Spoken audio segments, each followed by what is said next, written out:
இன்னைக்கு கூடா நட்பு கேடா முடியன்னுவாங்க. அவங்க சேர்ந்து இருக்கிற அந்த இடம் இந்தியா முழுவதும் பிஜேபி எங்கெல்லாம் கூட்டணி வைக்கிறாங்களோ எந்த கட்சி கூட்டணியோ அந்த கட்சியை கபலீகரம் செய்வதுதான் பிஜேபியோட தலையாய கடமை. எனவே அதிமுகவை எம்ஜிஆர் கட்டி காப்பாற்றினார், அந்த அம்மா ஜெயலலிதா அவர்களும் கட்டி காப்பாற்றினார். எடப்பாடி அதை மாவை கரைஞ்சி போகும் பாரு காத்துல, அந்த மாதிரி அந்த மாவு வந்து கரைஞ்சி போற மாதிரி பண்ணிட்டாருங்க. எனவே அதிமுக 11 சீட்டு வரும், அதை தான் அவர் உறுதியாக சொல்லியிருக்காரு. தவிர திமுக வராதுங்க. திமுக கட்டாயம் வெற்றி பெறாங்க. நீங்கள் இந்தியா முழுவதும் நீங்கள் கம்பேர் பண்ணிங்கன்னா சமூக நல திட்டங்களில் இன்னைக்கு நீங்கள் பிஜேபி ஆட்சிக்கு வரும் மகாராஷ்டிராவில் மகளிர் உரிமை தொகை 1500ன்னு சொன்னாங்க.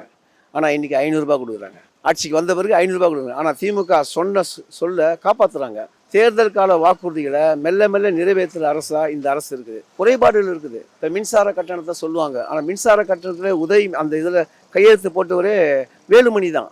இன்னைக்கு மின் கட்டண உயர்வு காரணம் யாருன்னா அதிமுக ஆட்சி தான். அவங்க போட்ட கையெழுத்து, அவங்க போட்ட ஒப்பந்தம் தான்.